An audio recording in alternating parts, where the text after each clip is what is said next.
Good afternoon, ladies and gentlemen.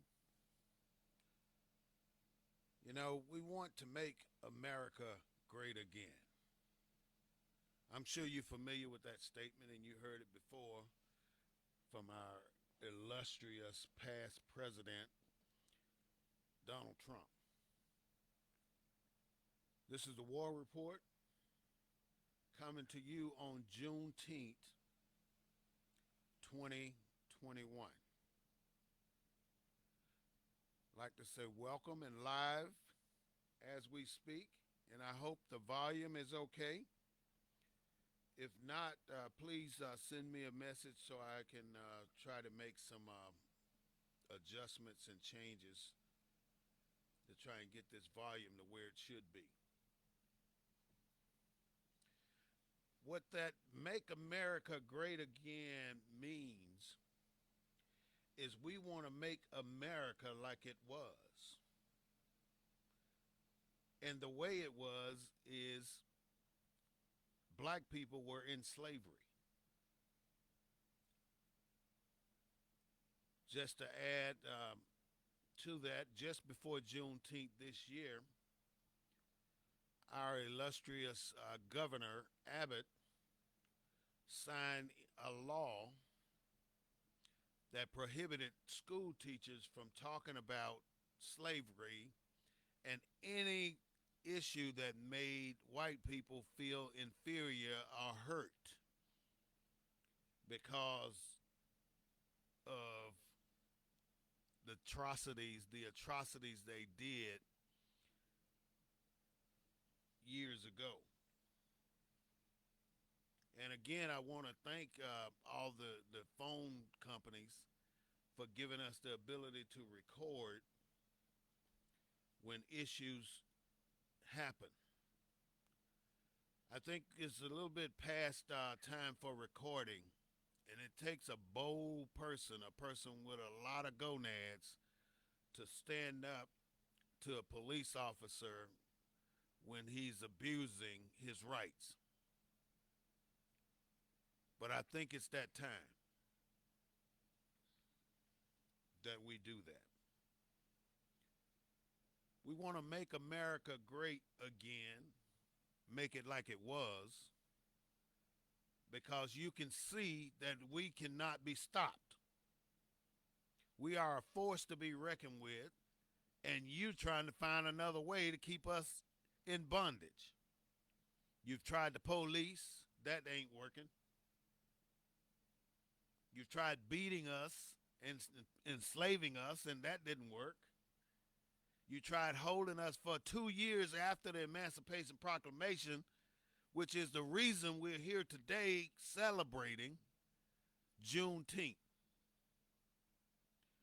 But I'm here to tell you, black people, we got to stop celebrating and start strategizing. We got to strategize on how we are going to take our people from where we are to another level. We're at this level not because of our actions, but because of others. We are the youngest species of people on this planet today. We're the youngest culture. We had the hardest time, and we're the only culture that have not received reparations. You know, if you were part of the Holocaust, you're getting reparations to this day. But they weren't the first. You heard about the Peach Bowl, I think is what it's called, down in Natchez, Mississippi, where when slaves first walked off the plantation, they bombarded Natchez, Mississippi, so they started concentration camps there, and they told the overseers to bury them, or the people there to bury them where they fall. That's some cold shit there. Buried them where they fall. Over 20,000 ex-slaves died in these concentration camps in Natchez, Mississippi.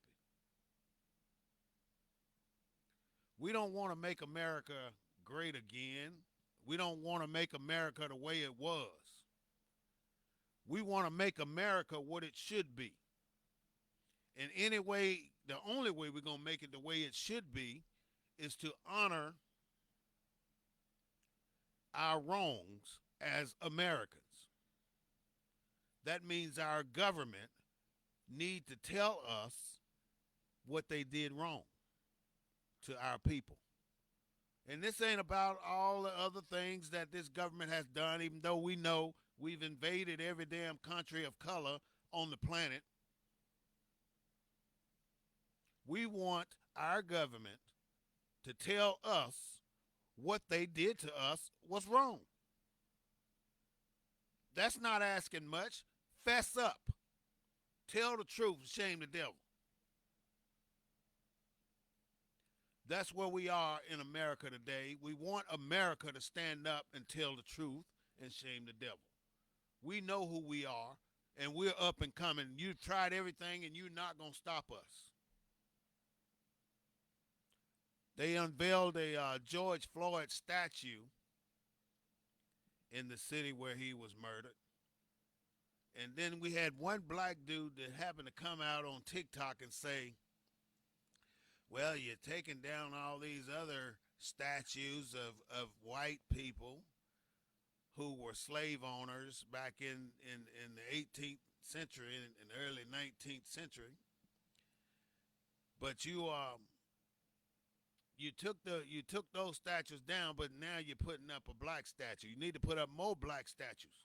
We need to have some in every city and every state.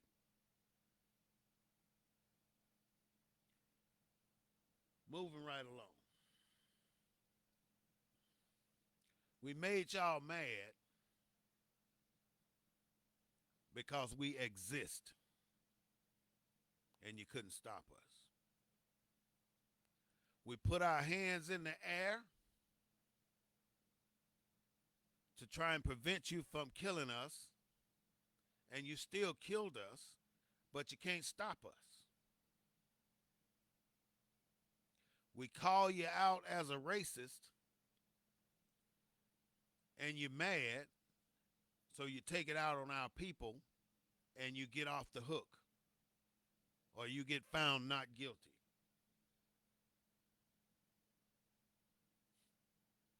We mind our own business, and you still mad.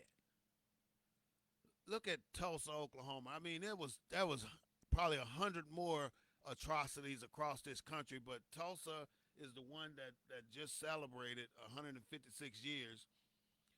No, that's Juneteenth, 100 years in Tulsa.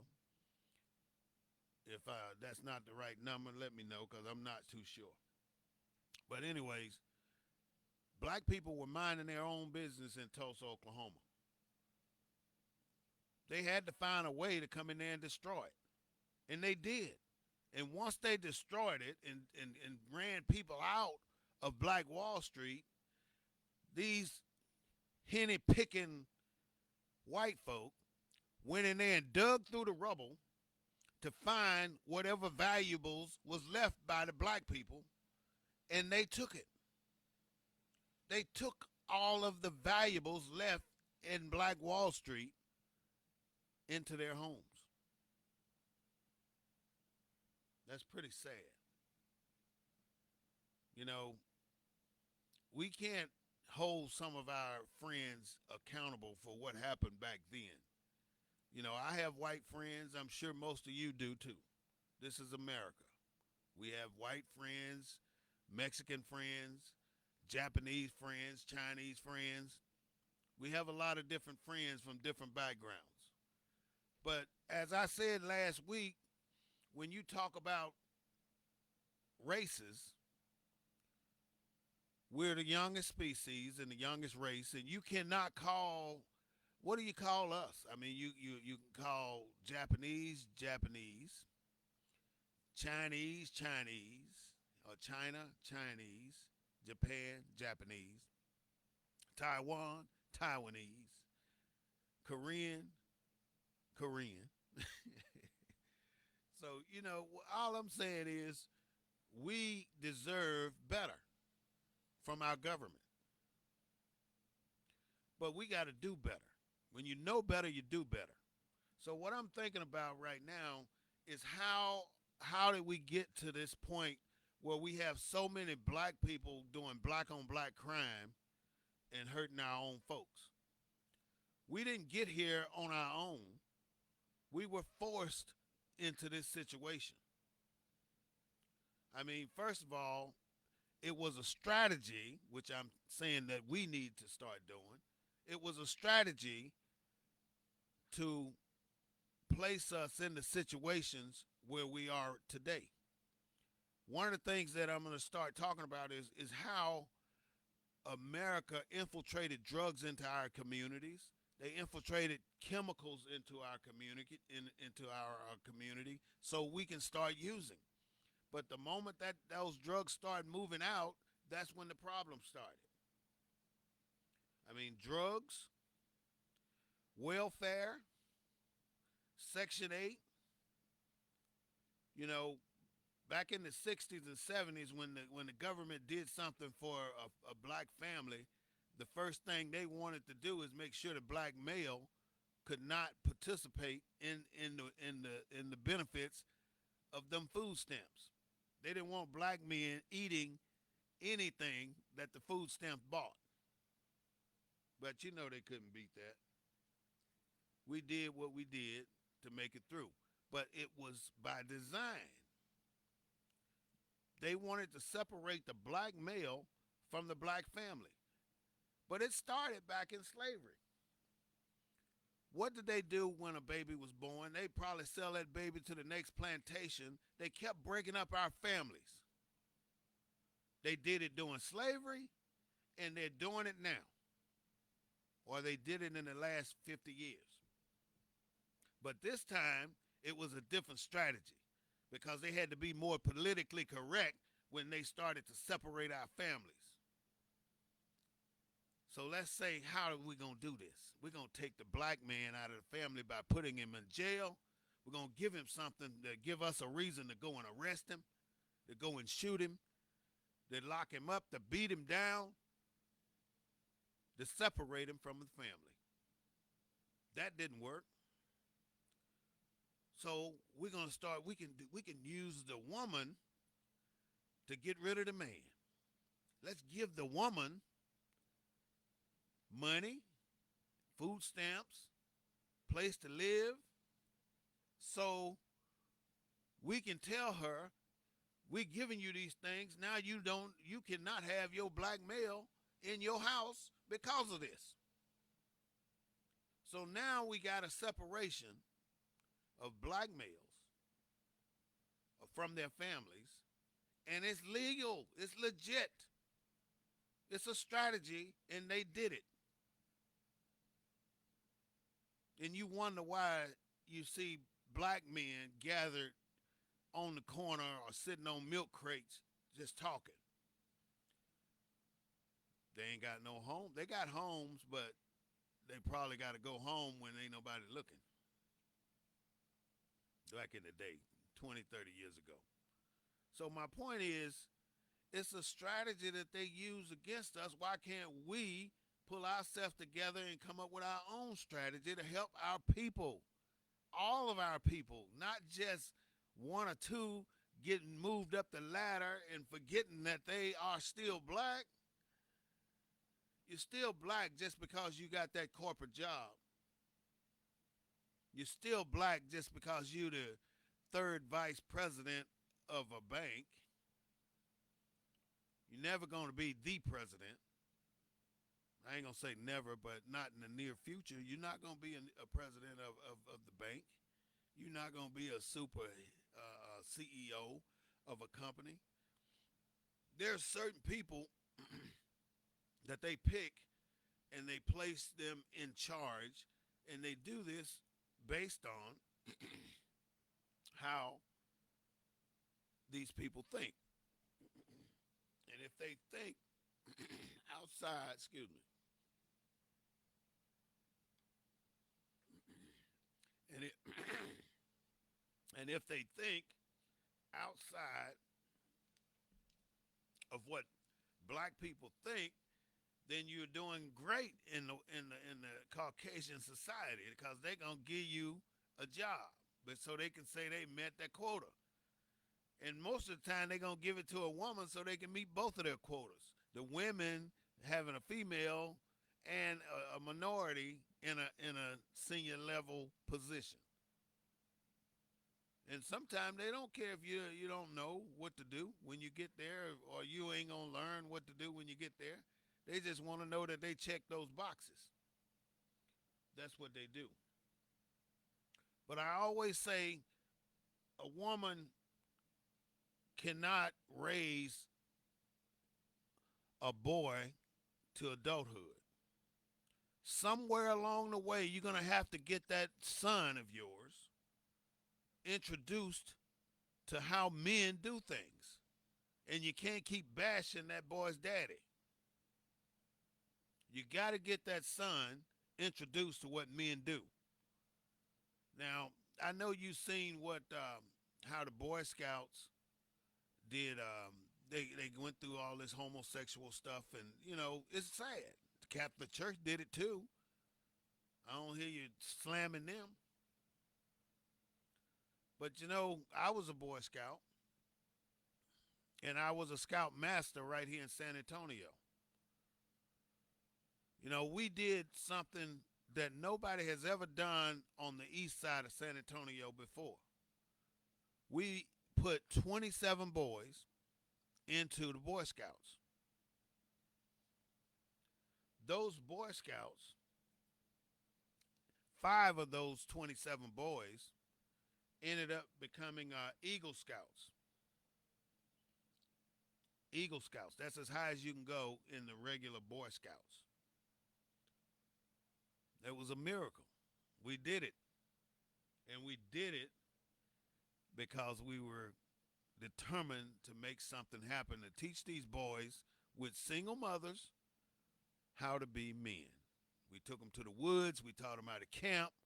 We taught them how to pitch tents, build fires, chop wood, tie knots, do first aid, do CPR, all this stuff we taught these boys. Some of them still come by and say thank you for spending that time training us to do these things. I heard something on the news the other day that dogs are now getting COVID shots. Ain't that something? Dogs, people are taking their dogs in for COVID shots. We're having, back to black, we're having a psychological disease growing rapid in our communities because our black men are giving up. We still got a fight in us. I'm still trying to raise 5 black men to go down to the city council with me and attend the city council meeting. Not to go down there and raise hell or do anything, but just to go down there and listen to what the agenda's talking about. Listen to what they're trying to do to our city. Listen how they're trying to exclude us from anything they do. And listen how we can strategize and get ourselves back included.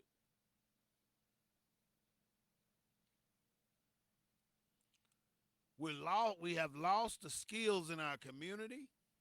I mean, back when I was a kid, I knew black plumbers, black carpenters, black mechanics, black everything. Today, it's difficult to find a black mechanic. It's difficult to find a black plumber. Now, everybody know Otto. I know him. He's a black plumber. But there should be at least 20 or 30 black plumbers in this city. It's hard to find a black AC company, air conditioning company. We got to do better. We got to get back to the basics and get to learning these skills that our people need to know. If you don't know, the city is offering training to our youth in these skills. But no black kids are signing up. 90% of the black kids on the east side are with their mothers, and we're just asking the mothers to get these kids signed up to this free training. Let them learn a skill. They got to know something with their hands. They got to be able to do something with their hands. You know, Simone was on the news, TV on with the what's the name with Whoopi the other day, and she was talking about how what happened to our women and our men walking around in house shoes in public. Walking around, they walking out now with what you call these pajamas. They're wearing the pajamas to the grocery store. You don't want to wear pajamas to the grocery store. Put some shoes on your feet, comb your hair, and take that bonnet off. We got the Masons. We got the Alphas, the Omegas, the Zetas. We got all these different black organizations. Some are doing things, but they're not doing enough. I mean, they've been around long enough to have established some type of training program where these kids, where they're doing more than just one kid a season. They should have a tribe of kids perpetuatedly built. That means they keep coming. They keep coming. They have the Knights of Pythagoras in the Masons, and I'm sure they have something in the Alphas for kids, but nobody's taking the time to make that stuff work. It's nice and dandy to have it on paper, but when are you going to get out there and make it work? It takes work, men. We can't just expect these things to happen because they're not. They are not just going to happen. We got to get some more skills in our communities. We got to have more plumbers, more mechanics, more carpenters. We're not going to do that unless we start to focus on our youth. That's where the money is at, on our youth. We got to get them in politics. We got to get them under the hood of a car. You know, a 17 or 18-year-old that don't know how to check the oil in a car need their ass whooped. Everybody, when you get that age, should know how to either change a flat. There are kids that don't know how to do that, don't know how to do that kind of stuff right now. The simplest things to survive. How hard is it? I mean, I know how to change a flat. I mean, I'm sure most of you do too. But these 17, 18, 19-year-olds, they don't know how to check the oil. You know, we went through this winter here in San Antonio where people power got cut off, people pipes burst, the grid went down. The entire grid in the state of Texas went down due to a winter storm. What do you think gonna happen this summer? When this idiot up there in Austin is talking about putting money on the wall rather than putting money on the grid. Need to be fixing this damn grid so people don't be dying due to the heat because you're doing rolling blackouts. Because you ain't got enough power to supply your city. And I guarantee you, the inner cities, the courthouses, the jails and places like that, they're not going to go through the rolling blackout. But the normal citizens that pay the taxes to fix this stuff, it will. We need to get this grid fixed in Texas. But no focus is on that. We want to stop teachers from telling kids that they were slave owners, their ancestors were slave owners, because we're going to hurt their feelings. We passing laws to do that kind of shit. We trying to allocate billions of dollars to work on this dumb wall. Why you ain't putting the wall up there on Canada's side? The Mexicans used to run this place. This was their country, their land. Now you're trying to put a wall up to keep them out. That's how these people think, which is sad. We need an economic integration. We got to reverse the type of integration that we're going through right now. I mean, how else do you separate the black family? You start putting those kids on buses and sending them out of your neighborhood so you can destroy the black community. And that's what has happened when the busing started taking our kids all over the city.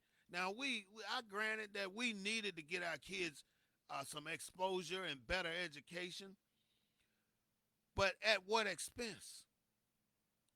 At the expense of losing our neighborhood and our community and kids growing up outside of our neighborhoods and never coming back.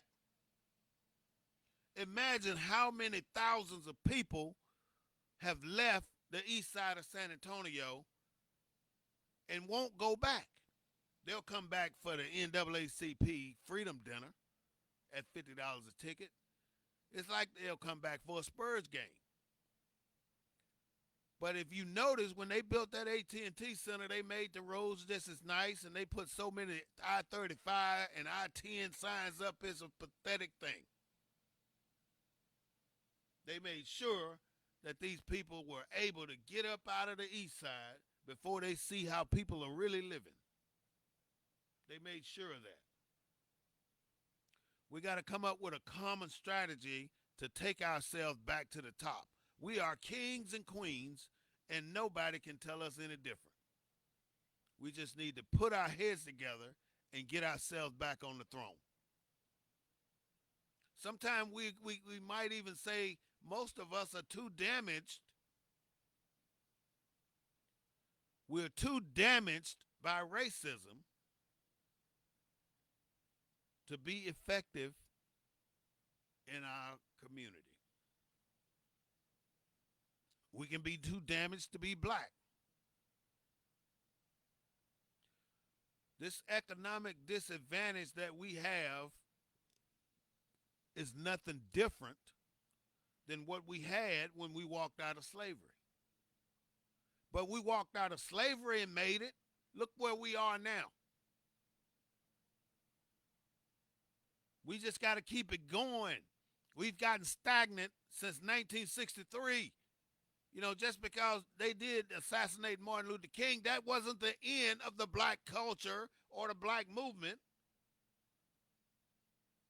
We got this thing called the New Black Panther Party, but you don't hear much about them.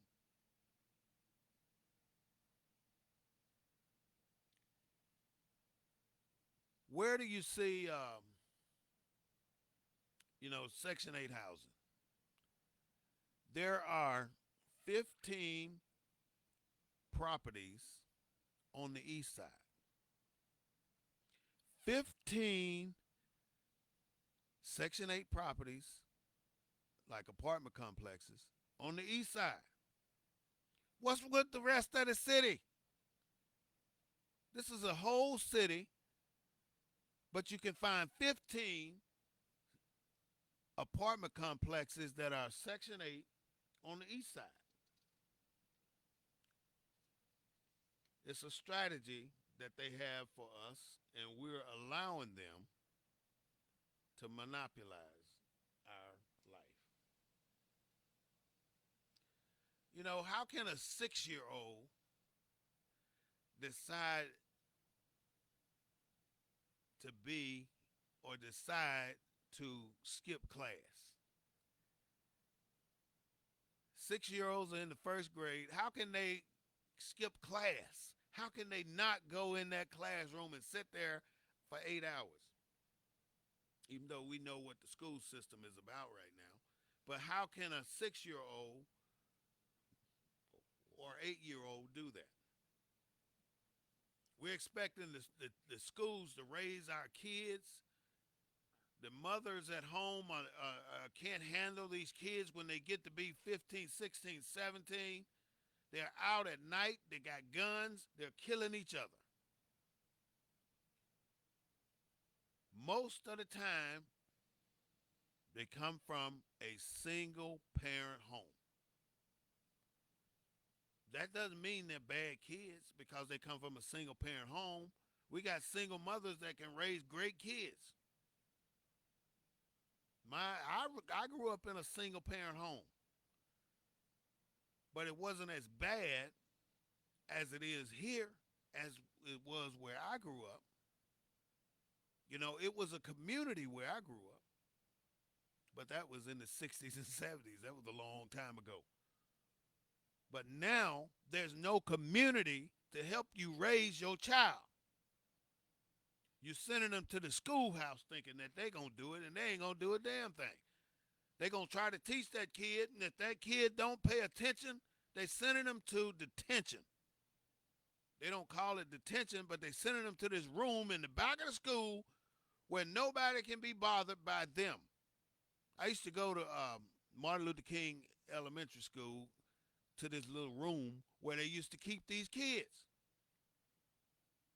They sent them out of the classroom to a room in the back of the school with one facilitator sitting in there reading a damn book. And you just sitting there twiddling your thumbs. That's what the kids are doing. They're not learning nothing because they just got kicked out of the class. And they may not let them back in there. It's up to the teacher. Where are the parents? Get your kids in the house at 10 o'clock when the street light come on. Get your kids back in the house. Stop letting a 17 or 15-year-old walk the street at night. They ain't got no business out trying to get a beer or a drink or smoke a joint or something. They need to be at home. Get your kids at home. For all you parents that don't monitor your kids, you're allowing them to get out in the streets, you might as well expect something bad to happen. Because it's going to happen. If you don't get control of your children and put them back in the house where they're supposed to be, they're going to keep on killing each other. They're going to keep on having access to guns, drugs, and anything else. What a 17-year-old doing having a child? A child having a child. You know, we got to do better.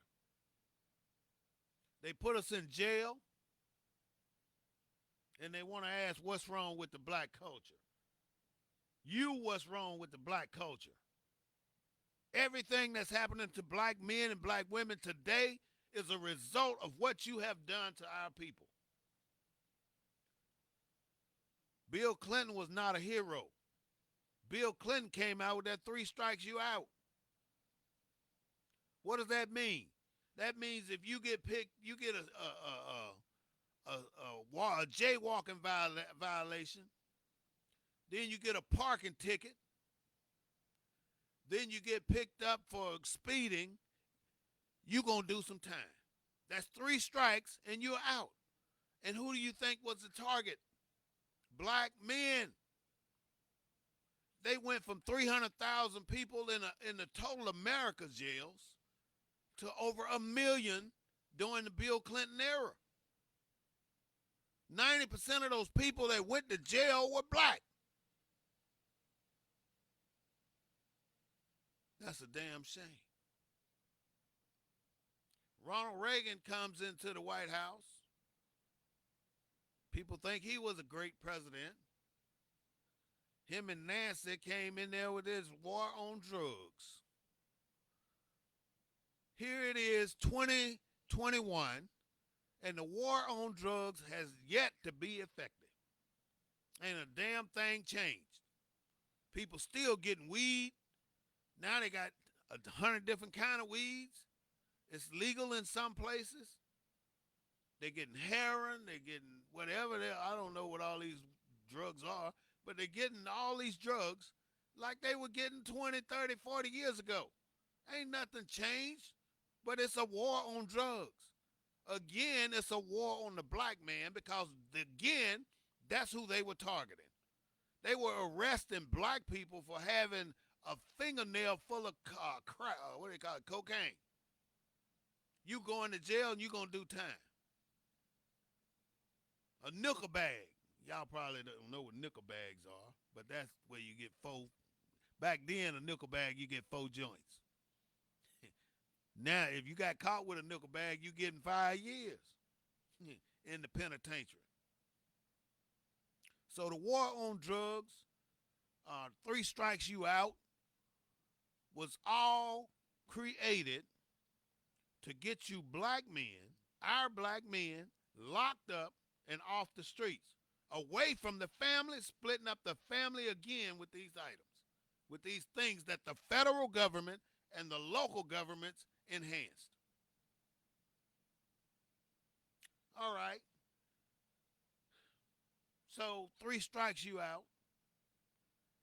They did as much as they could do, much damage as they could do with that. And your vice president was part of it, by the way. The war on drugs, they did as much damage as they could do with that, and it still wasn't enough because black people still rise. We're like the phoenix rising up out of the fire. You can't stop a train. Not quickly, at least. So those two items didn't work anymore. What happened next? Police officers started targeting black people for assassination. They shot what was this 12-year-old boy with a plastic gun in less than 5 seconds of them arriving on the scene. They shot this little boy and killed him. Killing of black men and black children, black teenagers. The police are doing it. If you're a black person, under no circumstances should you, well, some circumstances you probably have to, but it has to be a last resort for you to call the police on another black person. Because you can rest assured, if you call the police on another black person, that person gonna die. Especially if they got it, they angry, because you know we got problems with our anger. It's very difficult to control a black man when he's angry. That's why we got to get control of that anger issue that we're having. So the police started to target black people and they started assassinating our black men. George Floyd was not the last one. There were plenty. Ahmaud Arbery for jogging in a white neighborhood. I mean, it's 100, 1,000. You know that black people died because of that.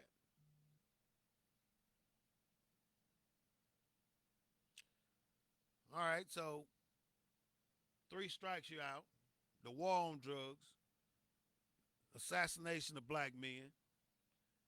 Now we got to find another way. This is part of the strategy that they have. We're not going to allow black men to get jobs. You can go work in the food service industry. You can be a good cook, or you can go clean up a hotel room. We got jobs for you like that. But the moment you start to move up into other arenas where you can get real money, they start finding ways to get rid of your ass. I'm a prime example, but it was hard for them to get me.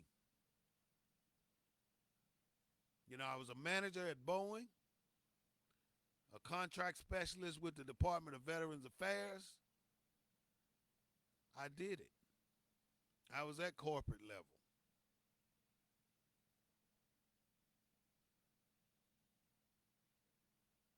But a lot of people don't get that opportunity just because they're black. When I worked for the VA, there were 9 black men working in that department.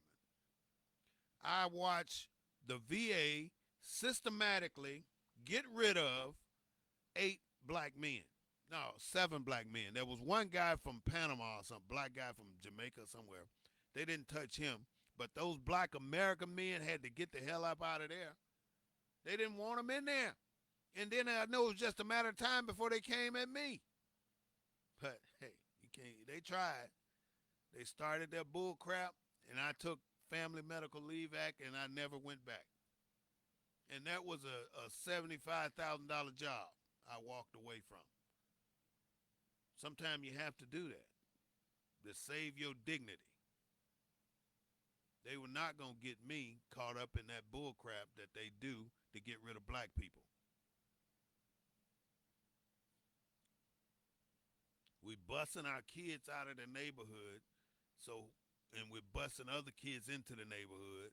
So at the end of the school day, they get bussed right back out, and then the other one get bussed in. I mean, why? What is the point behind all of this? Why can't we have our own little neighborhood where we train our own kids? And most people are gonna say, well, because they get better education going to the other schools, the white schools. I mean, why can't we advocate for getting the right books and the right teachers over in our communities? But then they say, well, the teachers know that this is an impoverished neighborhood, so the teachers are not going to want to teach over there. They're going to want to go teach somewhere else. That's where the federal government come in and make teachers teach in all types of areas. Rural areas, populated areas, hood areas, it don't matter. I mean, we're not doing the things, we're ignoring the things that we could do to make it better as a government because we don't want to change. We like it this way. We like keeping all these people split up and separate. We like keeping the black people split up and separate.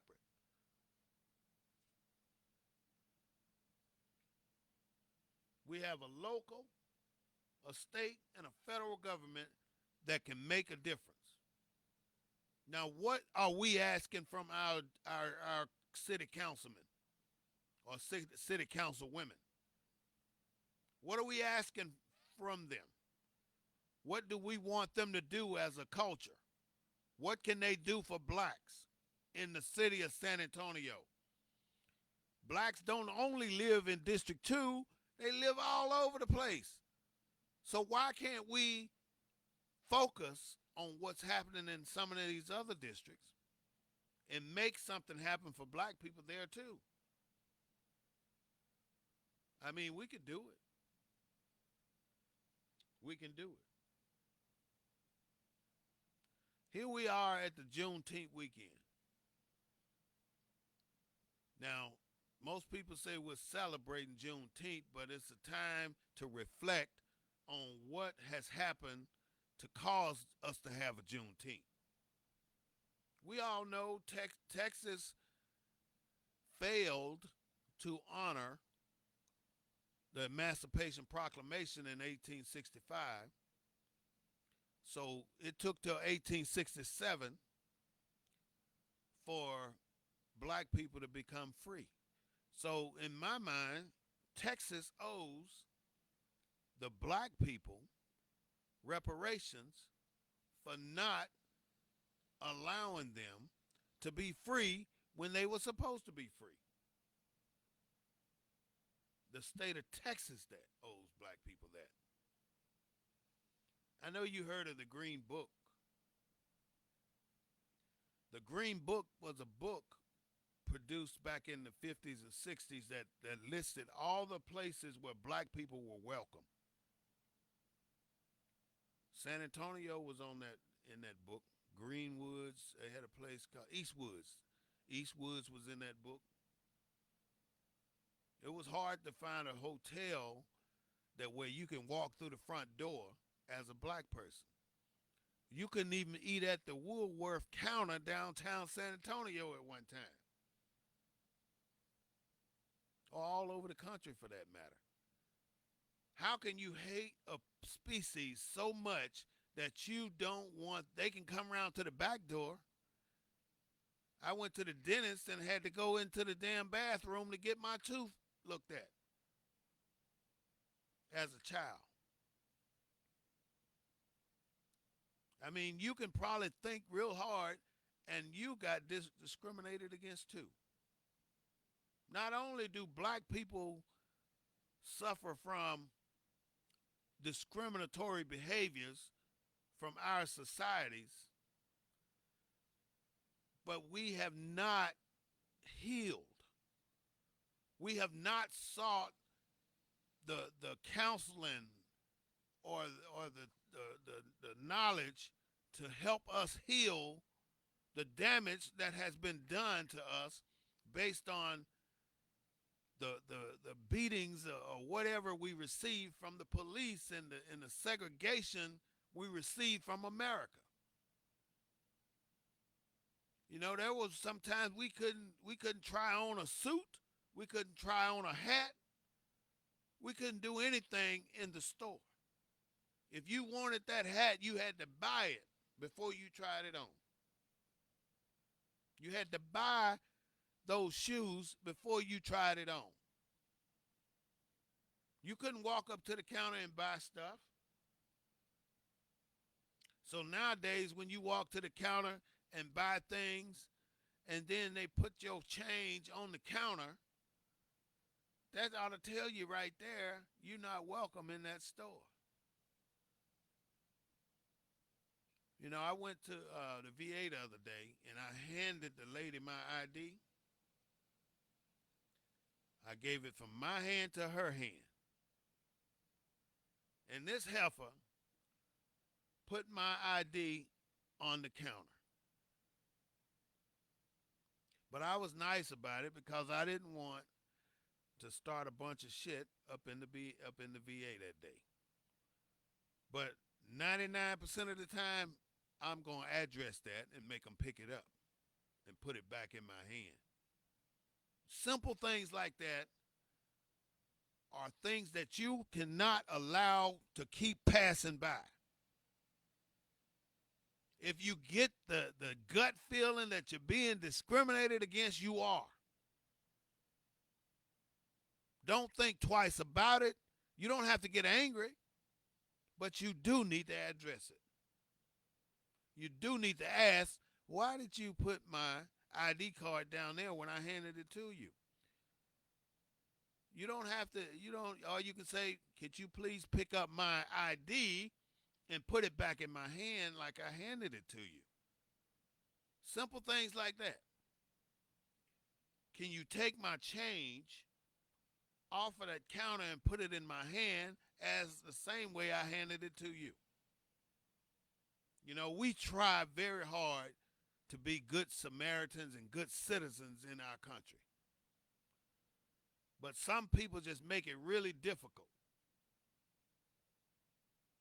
They make it difficult. What are we going to do about it? I'm asking a group of black men to join me under the Black Coalition of Men. And we only have a purpose, just to go down to City Hall and sit through the meeting. That's it. Join me with the Black Coalition of Men, and let's build an organization that's dealing with these particular issues that our people suffer from. I'm absolutely sure that there are 100 men willing to do this. You can contact me at 1850 East Houston Street, or you can even call 210-872-2261. Let me know that you're willing to join this team, the Black Coalition of Men. Become a member or an associate of the Black Coalition of Men. BCOM. Become. That is something I would very much like to see black men in San Antonio do.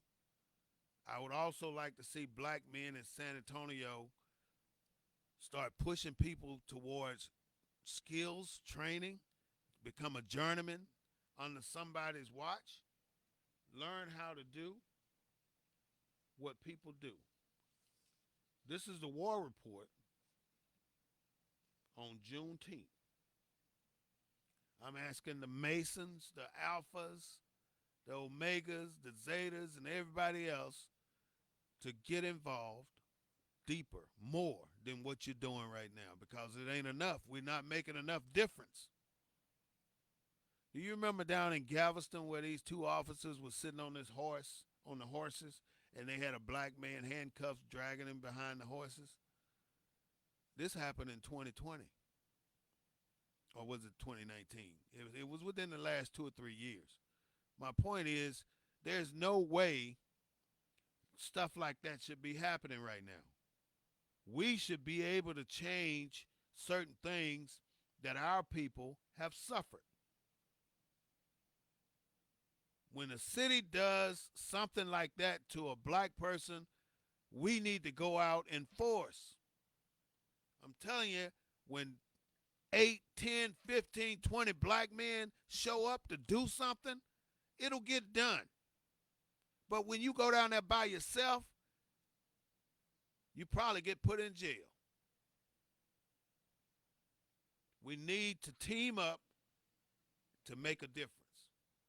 I had a black cat tell me one time, I'd never put a business on the east side. And I said, why is that? He said, because white people ain't gonna come. That was a sad story, but it was true. It doesn't matter. We got enough black people to support us the way we should be supported, and they do. So I want to thank all my constituents, all my friends, all the people that come out to Casa de Smitty's and support what we do there. This is the war report. We keep it moving every Saturday at 1 o'clock. Every Saturday at 1 o'clock. This was one Saturday we made it work. I think the volume was okay. If not, you got to let me know. But today out at the Comanche Park on Rigsby, the Juneteenth celebration continues with Kenny Wayne, a renowned blues artist or rhythm and blues artist, performing this evening over at Comanche Park. It's for free. You can go there and see the flotillas selling fish. But I do want to ask you to get ready. Get ready, get ready, get ready, because this summer is going to be a hot summer. This summer, we're going to have rolling blackouts. So if you don't have a generator, you might want to get one. If you don't have solar energy, you might want to get solar energy. And I'm not endorsing either one. I'm just saying there's something that you're going to have to do in order to survive this heat wave that we're going to have this summer. It's already hot, 100 degrees. Wait till mid-July, August. It's going to be 105, 110 in San Antonio for the first time. I'd like to ask my black men to come on out. Take off your mask. Stop hiding. You cannot avoid the inevitable. The inevitable is you will never fit into this society without you standing and making a stand and forcing yourself into it. America, in all these years, since the Emancipation Proclamation, have not done right by black people. The 13th Amendment wasn't your amendment. The 14th or the 15th wasn't your amendment. They did these amendments to give white women the right to vote. but they put you in there to make it seem like it was for you. It was not for you. If it wasn't for them being part of it, you wouldn't have had it. So some things are working in our favor. They can't do for some people when they can't do for us. You know, the Chinese are accepted in white establishments more than black people. The Japanese are accepted in white establishments more than black people. Stop putting your 18-year-old out in the street for them to get in trouble and making it very hard for them to survive. Don't put them out. Help them to save some money, go to school, and learn something. Now, people say, well, college is I don't want to go to college. I don't want to do this. But the thing is, university may not make you smarter, but what it does, it opens up your mind a little bit more so you can use it. We're only using less than 10% of our brains. So every level of education that you go out and get, it gives you another piece of your brain to use to manipulate or to work your way through this world. It's not that easy when you don't have a set of skills to teach you how to maneuver. You cannot maneuver with anger. You're not going to make it with anger.